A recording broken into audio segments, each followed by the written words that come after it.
So the process I've been describing has largely been working from the assumption that your first draft or your early drafts have been written from instinct or just, a burst of inspiration or just a kind of an outpouring of emotion and language and ideas, right?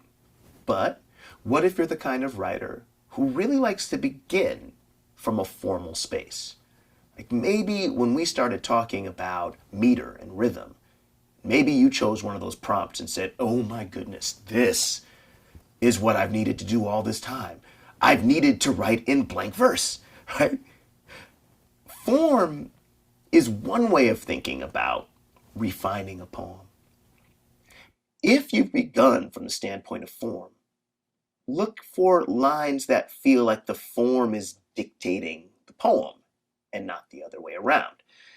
A lot of times, for working for a particular meter, we find that we pad our lines with additional syllables because we got to make sure that we have 10 if we're doing pentameter, right? At that point, look for those moments where the poem seems to be performing the form more than adapting the form for itself. This can be a hard distinction to make, but perhaps the most important thing I can say right now is that there's no such thing as a natural, organic poem. But Dad, I'm not trying to be phony. This is the outpourings of my very soul. This is my purest form of feeling. And I say to that, nonsense. The purest form of your feeling doesn't even have language. It would be sort of like,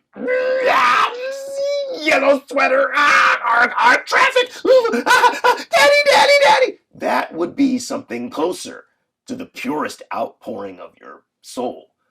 Half of the things that would be in that soul of yours, we don't even have keys on our keyboards to deliver. A poem is art, and art, folks, is artifice. If you want something natural, go outside and look at a forest. It's there for you. But a poem isn't natural. A poem is a trick. It's a way of making somebody feel like this thing that you've labored over, this thing that you've spent hours and hours potentially dreaming up and refining and agonizing over, just came out. Even a formal poem that wears its formality on its sleeve can sometimes become tedious.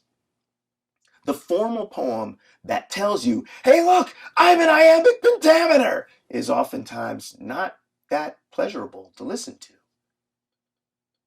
The formal poem that manages to seem as though these were the only ways for these words to come together, that the rhyme and that the meter is almost accidental, is oftentimes a more pleasurable read.